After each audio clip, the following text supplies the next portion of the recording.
How are you? Welcome to SSTP पाठशाला. Today we discuss class 7th history chapter 1 part 2. Part 1 में हम लोग cover कर चुके थे कि मेडिवल पीरियड बोलते किसको है, कौन कौन से रिप्रेजेंटेटिव इसके रहे हैं, ठीक है, क्या स्पेशलिटी रही थी, कब इस्लाम इंट्रोड्यूस हुआ इंडिया में, हाफ जो मेडिवल पीरियड था स्टार्टिंग का उसमें कौन से रूलर रूल कर रहे थे और हाफ का जो बाद का मेडिवल पीरियड था उसमें कौन से रूलर रूल कर रहे थे, ठीक है. और आज हम लोग डिस्कस करेंगे डिफरेंट रीजनल कल्चर के बारे में कि जो अलग अलग पार्ट था, ठीक है, उस अलग अलग पार्ट में कौन कौन से रूलर्स थे, कौन कौन सी डायनेस्टीज थी, क्या उनके कल्चर्स थे, ट्रेडिशंस थे, कुछ फेमस राइटर्स के बारे में जानेंगे, उनकी कुछ फेमस बुक के बारे में जानेंगे, ठीक है. Region and empire. रीजन और empire. Regional kingdom. Regional means एक पार्टिकुलर स्टेट, ठीक है, किंगडम राज्य, और एम्पायर मीन्स बड़ा सा साम्राज्य. उसका होता है कि रीजन्स को मिलकर के ही या स्टेट को मिलकर के एम्पायर बनते थे, किंगडम को मिलकर के ही एम्पायर बनते थे. एम्पायर के रिप्रेजेंटेटिव को एम्पायर कहा गया, ठीक है. तो जो मेडिवल पीरियड का टाइम था आपका, वो किंगडम के बजाय एम्पायर बहुत सारे बने, ठीक है. वो चाहे इस्लाम के इंट्रोडक्शन के बाद एम्पायर बने हो या स्टार्टिंग स्टेज में चोलाज, चेराज, पांड्याज, ये लोग एम्पायर बनाए, ठीक है. असंस्कृत प्रशस्ति. एक बात हम लोग को जानना पड़ेगा कि अर्ली मेडिवल पीरियड में अगर सबसे वाइडली एक्सेप्टेड लैंग्वेज था तो संस्कृत था, क्योंकि प्रीस्ट लोगों का इन्फ्लुएंस था किसी भी रॉयल फैमिली में, ठीक है, किसी भी एडमिनिस्ट्रेटिव सिस्टम में. और हम लोग जानते हैं कि जितनी भी फेमस बुक थी उस टाइम तक, फेमस हिस्टोरियंस की बुक, वो भी संस्कृत में लिखी हुई थी. प्रशस्ति का मीन्स क्या होता है? हरिसेना ने पर्याप्त प्रशस्ति लिखा. समुद्रगुप्त के लाइफ स्टाइल के बारे में एंशिएंट हिस्ट्री में हम लोग पढ़ चुके हैं. प्रशस्ति का मीन्स होता है कि कोई भी ऐसा प्लेस, ठीक है, जहां पे इंस्क्राइब करके या परमानेंट राइटिंग का वो पार्ट जिसमें राजा को प्रेज किया जाए, ठीक है, राजा के अचीवमेंट्स को दिखाया जाए, उसको प्रशस्ति बोला गया, ठीक है. अमीर Khusro derive the different language in 1380. अमीर खुसरो एक फेमस पोएट थे, एक फेमस राइटर थे, और उन्होंने डिराइव किया अपने बुक में, एनसीईआरटी में डिस्क्राइब है, अपने बुक में इंडिया में बोली जाने वाली डिफरेंट लैंग्वेज डिफरेंट रीजन में जो बोली जाती थी, जैसे पंजाब में पंजाबी, तमिलनाडु में तमिल, केरला में मलयालम, कर्नाटका में कन्नड़, आंध्रा और तेलंगाना वाले रीजन में तेलुगु. तो अपने बुक में उन्होंने डिस्क्राइब किया इंडिया के जो डिफरेंट लैंग्वेज था उसके बारे में. इंडिया क्या था? लिंग्विस्टिक स्टेट्स के रूप में डिवाइड था, अलग अलग लैंग्वेज को बोलने वाले स्टेट्स. तो यहाँ पे आपको डिफरेंसेस भी देखने को मिलेगा, लैंग्वेज के बेस पे, ट्रेडिशन के बेस पे, कल्चर के बेस पे. पैन रीजनल का मीन्स सामान टाइप का जो होता था, ठीक है, पर्टिकुलर एरिया के रिप्रेजेंटेटिव. बोल रहा है कि every provinces has its own language and culture. Her provinces का, हर स्टेट का, हर रीजनल किंगडम का अपना लैंग्वेज, अपना कल्चर, ठीक है, अपना ट्रेडिशन, अपने फूड आइटम्स, उनके अपने ज्योग्राफिकल फीचर्स. क्योंकि इंडिया में तो डाइवर्सिटी देखने को मिलता है, डिफरेंट लैंग्वेज के बेस पे, ट्रेडिशन के बेस पे, कल्चर के बेस पे, फिजिकल फीचर के बेस पे, तो वो देखने को मिला इंडिया में. टोटली डिफरेंट है आपके नॉर्दर्न प्लेन से प्लेट्यू वाले रीजन. तो इन सब चीजों के बारे में वेल डिस्क्राइब के अमीर खुसरो और उनके जैसे जो स्कॉलर थे उस टाइम के वो लोग, ठीक है. नॉलेज ऑफ बोला कि Sanskrit text and the Brahmins. जानते हैं हम लोग कि उस टाइम किनका इन्फ्लुएंस था? जो वर्णाश्रम सिस्टम था जिसमें पृष्ठ थे, क्षत्रिय थे, वैश्यास थे, शूद्रास थे. इसमें सुपीरियर जो थे ब्राह्मण्स थे, पृष्ठ लोग सुपीरियर थे, ठीक है. किंगडम में राजा के रॉयल फैमिली मेंबर, राजा के कोर्ट में उनकी स्पेशल ऑथोरिटी होती थी, स्पेशल पोजीशन होता था. तो उस time Sanskrit text and the Brahmins. Sanskrit text क्योंकि ब्राह्मण्स लिखे थे, किनकी इंपॉर्टेंस को डिराइव किया है? ब्राह्मण के, पृष्ठ के इंपॉर्टेंस को डिराइव किया. सेम वैसा ही जैसे कि फॉरेन कंट्री में क्लर्जी यानी कि जो पोप लोग होते हैं, क्रिश्चियनिटी के रिप्रेजेंटेटिव, इस्लाम में जो प्रोफेट लोग होते हैं, काजी लोग जो होते थे, तो इन सब लोगों जैसा. और संस्कृत जो कल्चर था, जो आपका हाफ मेडिवल पीरियड था 700 to 1200, इसमें किसके इंपॉर्टेंस को बताया गया? प्रीस्ट के इंपॉर्टेंस को बताया गया.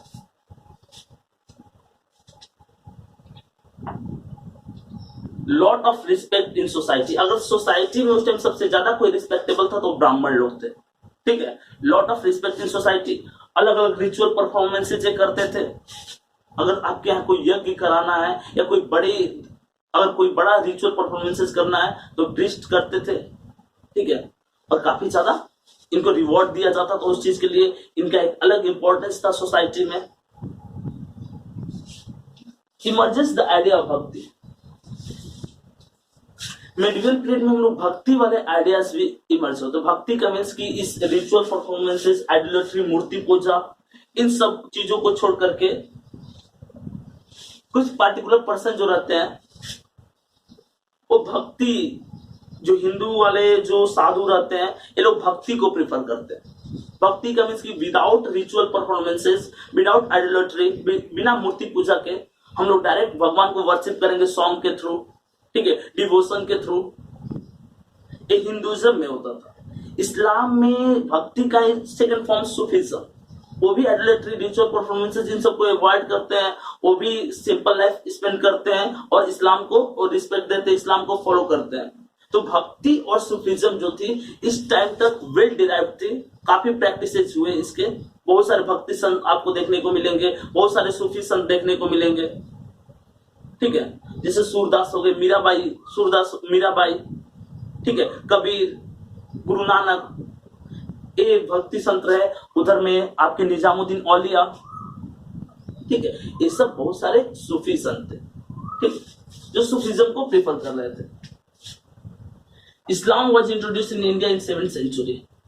इस्लाम इंडिया में कब इंट्रोड्यूस हुआ? 7th सेंचुरी में।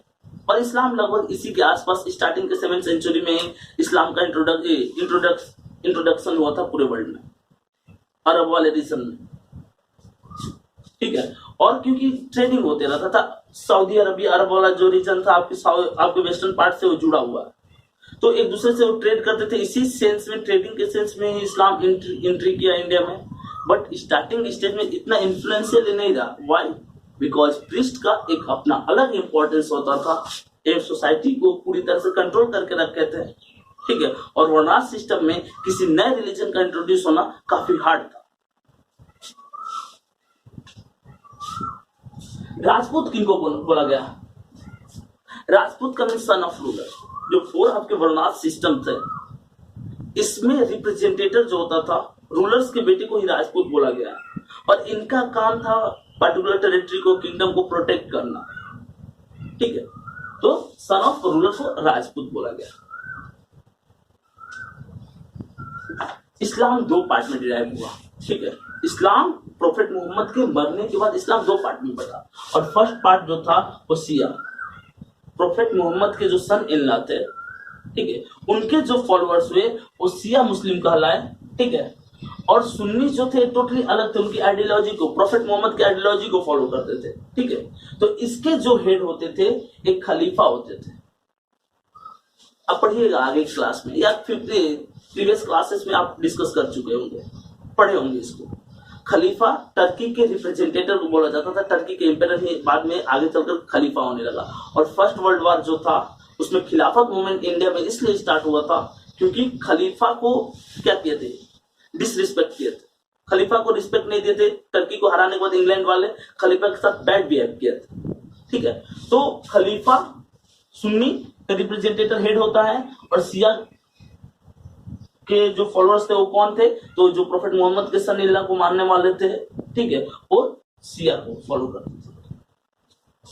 इंडिया में थियोलॉजी एंड मैजेस्टिक सोसाइटी थे, धर्मशास्त्र जिसमें अपने रिलीजन का अलग इंपॉर्टेंस होता था, यज्ञ होते रहते थे, जादू, इन सब का इन्फ्लुएंस था। जैसे अगर हम एक कंपेयर करते हैं, यूरोपियन या जो सेंट्रल एशिया वाले थे, इंडिया को सपेरों का कंट्री बोलते थे। सांप, ये सब जादू टोना, इन सब का इन्फ्लुएंस ज्यादा था। मतलब कि साइंस और टेक्नोलॉजी कम थे और मैजेस्टिक और थियोलॉजिक्स जो प्रोविंस जो प्रैक्टिसेस थे वो ज्यादा थे इंडिया में, ठीक है। Thinking about time and historical period, इसमें किसके बारे में सोचा जाता है? टाइम और हिस्टोरिकल पीरियड के बारे में, कि किसके बाद क्या ड्यूरेशन रहा, किस टाइम कौन से रूलर रहा, उनका क्या इन्फ्लुएंस रहा, एडमिनिस्ट्रेटिव सिस्टम उनके क्या थे, वो रूल कैसे करते थे,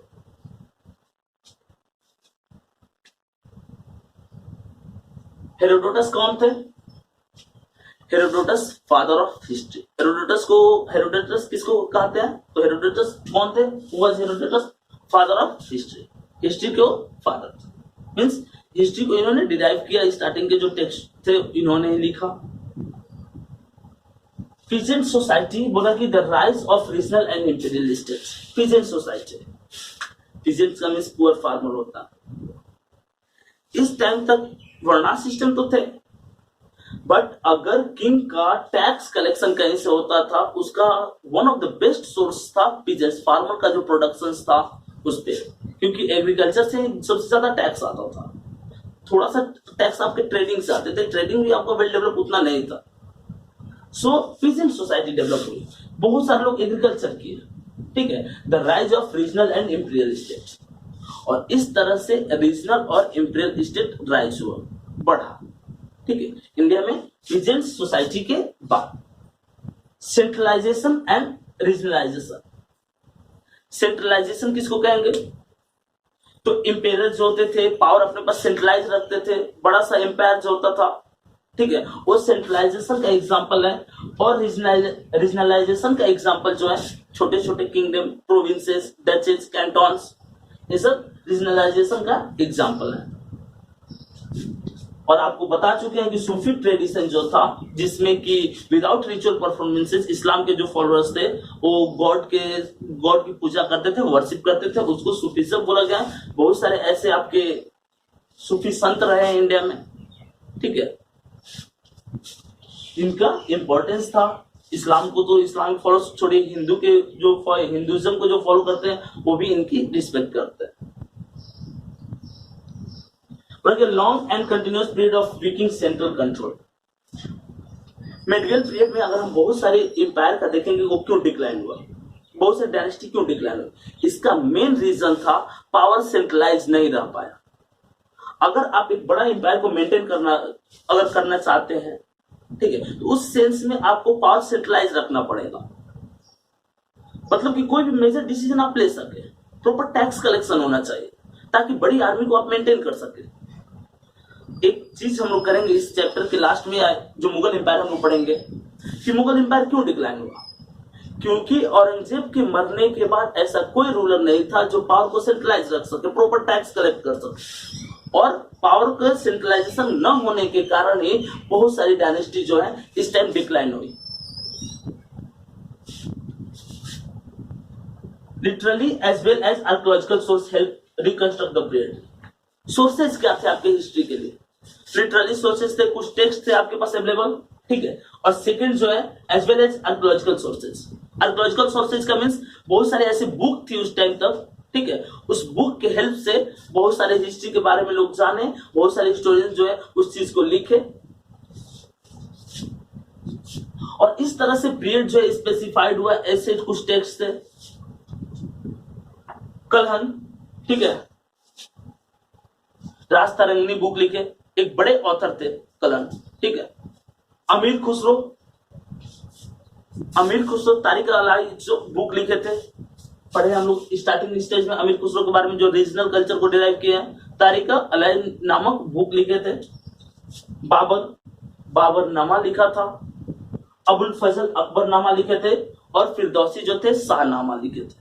तो ऐसे बहुत सारे राइटर्स जो है इस टाइम तक बहुत सारी बुक लिखे, मींस टेक्सचुअल रिकॉर्ड्स भी इस टाइम इंपॉर्टेंट थे। इंपॉर्टेंट फॉरेन ट्रेवलर्स बोला कि बहुत सारे फॉरेन ट्रेवलर्स भी आए। अल मसूदी थे, अल्बेरूनी थे, इब्न बतूता, डोमिंगो डियाज थे, विलियम हॉकिंस थे, सर टॉमस रो थे। तो ऐसे बहुत सारे फॉरेन ट्रेवलर्स भी आए इंडिया में, ठीक है। कौन कौन से मोन्यूमेंट्स बने इस टाइम तक? तो जो मोन्यूमेंट्स बने थे वो कुतुब मीनार था, रेड फोर्ट था, ताजमहल, मीनाक्षी टेम्पल, बहुत सारे ऐसे बड़े, अजंता और एलोरा की जो आपकी केव है, बहुत सारे ऐसे टेम्पल्स, ऐसे मोन्यूमेंट्स इस टाइम तक बने हैं। और आपको डिराइव कर चुके थे कि स्टार्टिंग का जो मेडिवल पीरियड था इसमें हिंदुइज्म का इन्फ्लुएंस दिखता है, इंडियन आर्किटेक्चर का इन्फ्लुएंस दिखता है, और जो सेकंड हाफ था आपका उसमें इस्लामिक आर्किटेक्चर का इन्फ्लुएंस दिखता है, अरब वाले और सेंट्रल एशिया वाले आर्किटेक्चर का इन्फ्लुएंस दिखता है। लिटरली सोर्सेज में क्रॉनिकल्स ऑफ रूलर्स वगैरह की petitions, judicial records, accounts, taxes, ये क्या थे? तो आपके लिटरली सोर्सेज थे। जुडिशियल रिकॉर्ड्स थे, टैक्स कलेक्शन सिस्टम का जो रिकॉर्ड्स था वो था, पेटिशंस जो होते थे। Earlier manuscript were collected only by wealthy people, rulers, monasteries, temple. Starting stage में मैन्युस्क्रिप्ट जिसपे कुछ लिखा जाता था वो हर कोई नहीं रख सकता था। एक पीजेंट जो थे, पुअर फार्मर, वो नहीं रख सकते थे। एक वेल्दियर पीपल जो थे वो रखते थे, ठीक है, या टेंपल में रखा जाता था, ठीक है, रूलर्स रखते थे, रॉयल फैमिली मेंबर वाले रखते थे, नोबल्स लोग रखते थे ऐसे रिकॉर्ड्स को या ऐसे बुक को मेंटेन करते थे। बहुत सारे इन्वेडर्स जो थे इस टाइम अटैक किए, मोहम्मद गजनी और मोहम्मद गोरी जैसे इन्वेडर। मोहम्मद गजनी जो इंडिया में अटैक किया 1000 से 1027 के बीच में 18 टाइम्स। मोहम्मद गोरी, तराइन का फर्स्ट और सेकंड वॉर हुआ किसके किसके बीच में? तराइन का फर्स्ट और सेकंड वॉर हुआ पृथ्वीराज चौहान और मोहम्मद गोरी के बीच में, ठीक है। Name 3 books written during the medieval period. आपको कोई 3 बुक का नाम लिखना है जो मेडिवल पीरियड के टाइम में लिखी गई। अकबरनामा, बाबरनामा, राज तरंगनी, पृथ्वीराज रासो, ऐसी बहुत सारी बुक है। Different name of the India, तो आर्यावर्त, जम्बू द्वीप, जम्बू खंड, हिंदुस्तान, इंडिया, भारत, ऐसे बहुत सारे नाम हैं, ठीक है।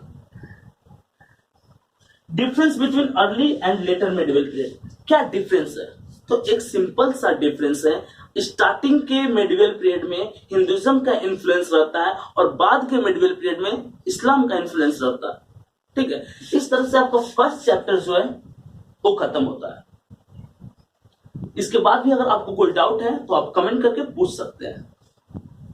और ऐसे इमेजिनरी और अमेजिंग फैक्ट्स को जानने के लिए, एक्सप्लेनेशन को जानने के लिए आप एसएसटी की पाठशाला को लाइक करें, सब्सक्राइब करें और शेयर करें। Bye. Give 'em prayer hands, say what's up America. Half of you should know me, right? Other half a replica. Shout out to my